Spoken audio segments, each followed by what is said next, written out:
What's up guys, FlamingVictini here. Today I've got for you my first game of SPL 8. I was actually supposed to play Jamvad, but I wasn't aware that he has a habit of getting subbed out if I play on Sunday, and I didn't know this. He said to play on Sunday, so I said okay. And minutes before my game, Valentine told me he's subbing him out for Ricardo, so Ricardo had a completely different playstyle to the one I was prepared to play, and I didn't want to get overwhelmed by all this good stuff offense that he tries to use, even though it's not really that good in my opinion. But so I built a new team and played him. It was actually the last game of this first week, and yeah, let's just jump right into it. Just so you know, my team is Scarf Tapu Bulu, offensive Marowak with Will-O-Wisp, defensive HP Ice Lando, Trick Room Magearna. The thing about Trick Room is that, well, basically you get to run Modest, and you also get to run Max HP, which actually is really nice. The downside, and the other thing is that you're gonna outspeed stuff like Scarf Pheromosa, which is really fast, or Scarf Gengar, as we saw in another SPL game, which I'll actually talk about. I don't think I've uploaded it yet, but Shift Gear Magearna is fast, but it's actually not so fast that some really speedy Scarfers can't outrun it. So Trick Room kind of ensures it'll get past all of that. The downside is that it only has 4 turns to really abuse that, but it's also nice with stuff like Marowak, which can also abuse that Trick Room, even though it doesn't need to, and it's kind of cool. I've got Ash Greninja right here, Specs Ash Greninja, and a defensive Body Slam Wish Protect Jirachi. So, starting off this game, I was expecting him to lead with either Greninja or Pheromosa. I know if he leads with either, he'll be threatened out, and I can fire off a huge Flare Cannon or a Flash Cannon, as they most likely U-turn. I am expecting his team, just based on his replays and his style, I'm expecting it to be an Ash Greninja, an AV Magearna, either DD or Subcoil Zygarde, any offensive Tapu Koko set, Scarf Pheromosa, and Rocks Lando. That's what I'm expecting from him. So I was expecting Pheromosa or Greninja lead, so that's why I led with Magearna. He actually leads with Lando. Now, right here, I could go to my own Lando and set up Rocks. The reason I don't want to is because I feel like his Lando just has to have HP Ice. In his replays, he didn't show HP Ice on a single Landorus, but if you just look at his team, it seems like he would really appreciate HP Ice. So I gave him the benefit of the doubt that he had HP Ice, and that means I didn't want to go to my Lando and take one, because then I'd become much more prone to that Zygarde. Even though I do have a Tapu Bulu, I don't know if it's a DD Iron Tail set or anything like that, and that could get really out of hand if my Lando gets weakened. The other thing is I am looking to sweep with this Magearna late game, so part of that game plan is just to get damage on this Magearna, and that literally is all I need to just set up and sweep. This Magearna is very dangerous to offense. So that in mind, I actually go to my Greninja. He pulls the switch into his Magearna. The reason he goes to his Magearna is because he's fearing me to be a max speed spec set that just Okos him with Flare Cannon. This is actually pretty nice though, because I can U-turn into my Marowak, and I guarantee that he won't be able to full switch out. He goes for the Flare Cannon, gets a crit. It's annoying, but it's not going to be that important. Marowak isn't really that important versus offense. What it does do right here is allows me to Wisp the Landorus. This is actually really nice, because it makes Jirachi another win con in this game that can just completely destroy Landorus. It's only really worried about Greninja and Zygarde, which normally I don't see too many things that can handle Jirachi on offense, because Jirachi actually beats like a lot of his team. But regardless, like the Wisp helps in the long term situations for that, where it might come up, and also just like it's just a safety measure. I felt it was more useful than just shadow boning it for a little bit of damage. Since Whack isn't going to do much this game, I thought I might as well get a burn on this Lando. So I do go to Greninja this time as he gets up Rocks, which means I can just go straight for the Hydro Pump. I didn't expect him to Volt Switch right here, so that's why I go into my Jirachi, as he does just Flare Cannon again.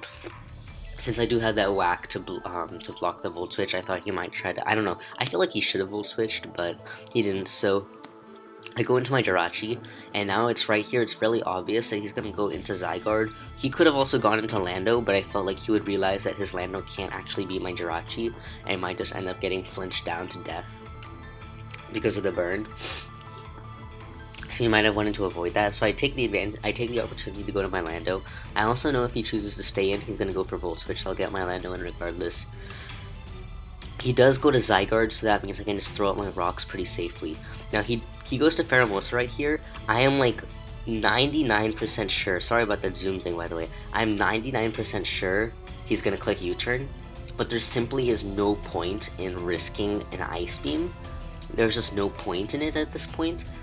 It's best to play safe. I don't have to make risky plays to win this game. I can play this game really safely and just win. The reason I don't go to Marowak is because even though I'm like 99% sure this is Scarf Pheromosa, I'm on the off chance it's not. I really didn't want to deal with an Ice Beam and then switch up moves suddenly at +1 attack or something like completely screw me over. I didn't want to mess with something else, and I also knew Marowak would be a useful sack later on in the game. So regardless, I knew I was going to have sack it. I didn't think there was a need to sack it at this moment, because Jirachi is a pretty safe switch into Pheromosa when I'm going to Lando into Jirachi. Even though he U-turns and does a good chunk, I'm going to get leftovers here, and I'm going to get a Protect, which is all the recovery I really need. He does go to Greninja, and I Protect, and he Hydro Pumps. This tells me several things. The fact that he didn't change to a pure water type tells me he's not Protean, which practically confirms that he is Specs Ash Greninja. I'm like fairly confident it's Specs Ash Greninja because it's literally all he's used if he's ever used Greninja before. And I relied a little bit on past knowledge and intuition to make accurate set predictions in this game. I might have ended up scouting for Pump if I wanted to, but I felt like I didn't need to, and I felt like I wanted to try to conserve as much as I could.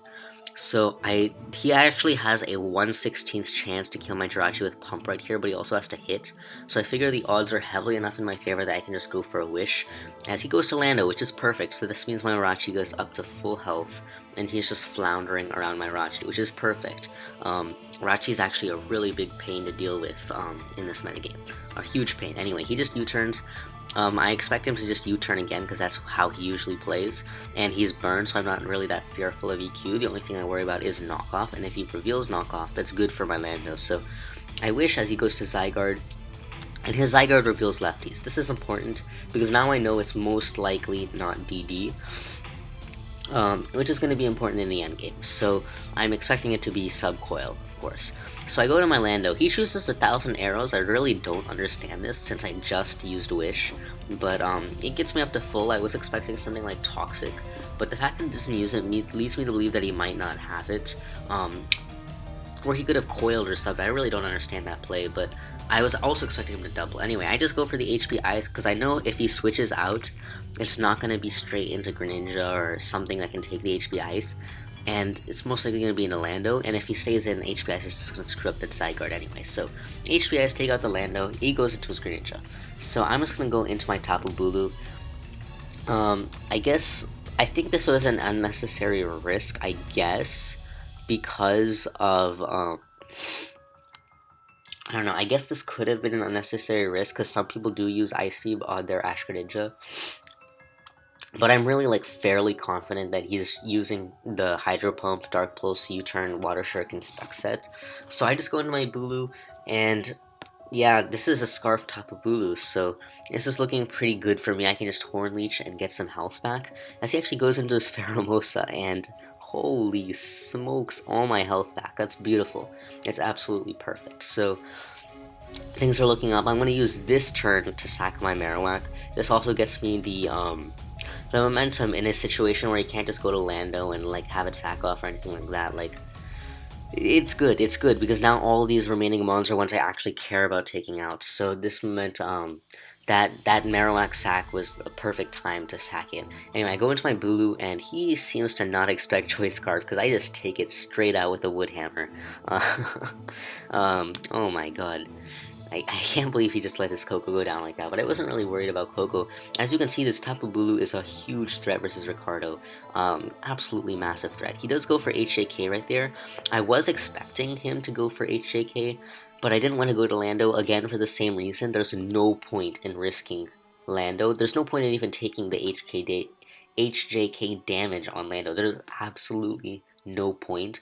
I want to keep that thing reserved solely for the Zygarde. And Jirachi is a perfectly safe switch for Pheromosa because the only way Pheromosa can actually damage Jirachi is with the high jump kick.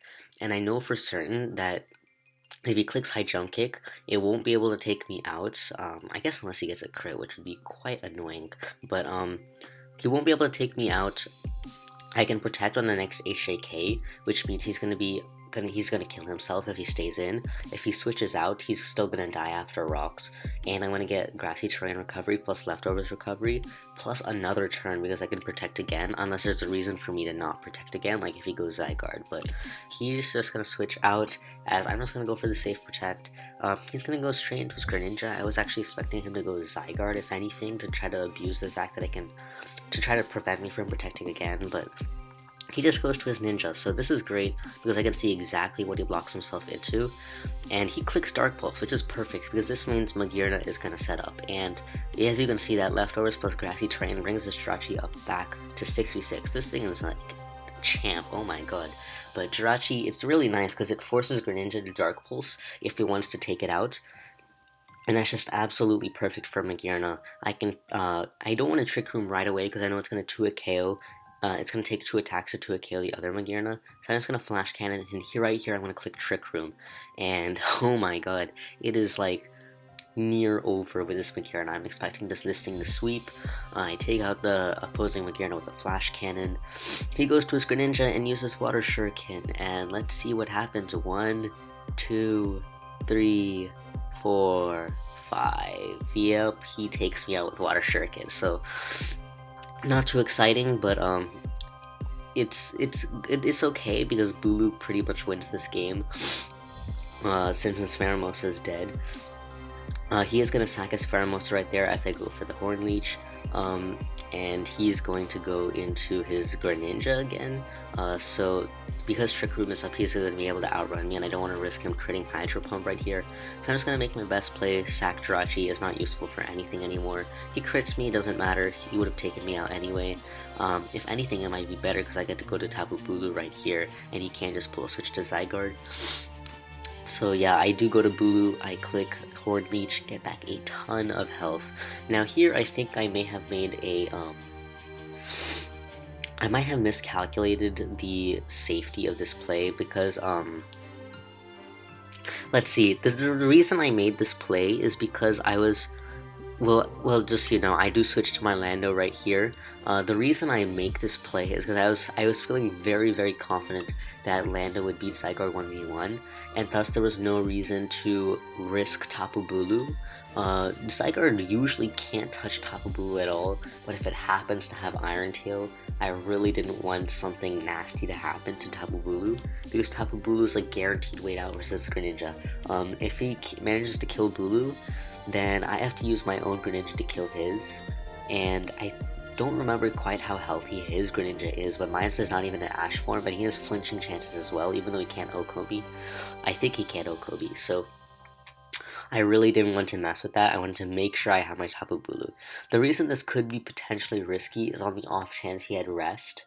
On the off chance he had rest, this would get really, really annoying. Yeah, it would become a pain in the ass if this thing had rest, because it would start taking my moves it would take my moves well, and it would eventually beat my Lando. It should eventually be able to, unless I get good HP Ice Rolls, because I'm actually running minus special attack because I wanted to get the speed jump, which is a little riskier versus Zygarde, but I felt I had Bulu, so I'm fine. The thing is, with a few coils under the belt, if it then rests, then it gets harder for my Bulu to break him. So in hindsight, I think it was more like, it may have been better to just stay in with Bulu, Horn Leech, and just win. As you'll see, he is coiled E-Speed, but I really didn't expect him to be rest on a team like this. It just didn't make sense to me, especially considering what his playstyle is. It just seemed too unlikely, and I just didn't think about it at the time, so I thought Lando was my safest play. Regardless, it turns out both of them work out in the situation. So I guess this is a situation of managing set knowledge and how to play around a certain threat. But yeah, this game is pretty much done. He goes to his ninja on that HP ice. Doesn't really matter what he does at this point, as long as he's not rest Zygarde. But he pumps, misses, doesn't matter. My Bulu would have won anyway. I U-turn and finish the game with a wood hammer from Tapu Bulu. So yep, that's gonna be the game. Bulu put in a ton of work. Magearna could have swept, but unfortunately, five shuriken hits just sent it out of commission. I think if it only got 3, I think it might have even been out of range of Zygarde's E-Speed. So Magearna could have swept, which would have been cool, but that's how it is sometimes. So yeah, that's the game. Hope you guys enjoyed, learned something, and I'll see you guys later.